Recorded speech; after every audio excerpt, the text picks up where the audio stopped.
बच्चों की खांसी के लिए छोटी इलायची पेस कर देना मुफीद है। हामला औरत अगर बच्चे का रंग साफ चाहे तो इनार का जूस ज्यादा पाए।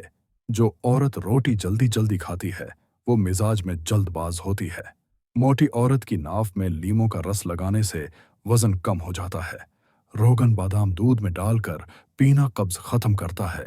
अगर पाखाना सफेद रंग का हो तो ये बवासीर की अलामत हो सकती है। सांस की बीमारी में मेथी दाना पानी में उबालकर पीना फायदेमंद है।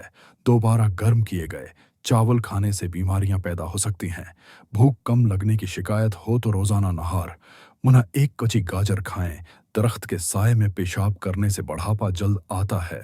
पेशाब की बीमारियों में गन्ने का रस निहायत फायदेमंद है। कमजोर अफराद भी गन्ने का रस इस्तेमाल करें, ताकत बेहाल हो जाती है। दूध में किशमिश डालकर खाने से दिल को ताकत मिलती है। खाली पेट नहाना जिस्म को अंदरूनी गर्मी से बचाता है। दरख्तों और पौधों के करीब रहने से चेहरा देर से बूढ़ा होता है। ज्यादा ब्रायलर मुर्गी खाने से बाल झड़ सकते हैं।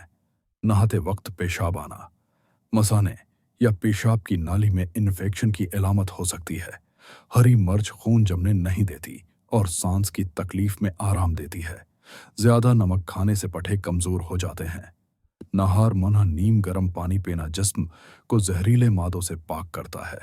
सादा पानी में शहद मिलाकर पीने से जिस्मानी तवानाई बढ़ती है। नहाने से पहले नारियल के तेल की मालिश जल्द को नर्म और मुलायम बनाती है।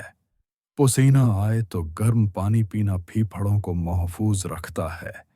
दूध में खजूर मिलाकर खाने से हड्डियां मजबूत होती हैं।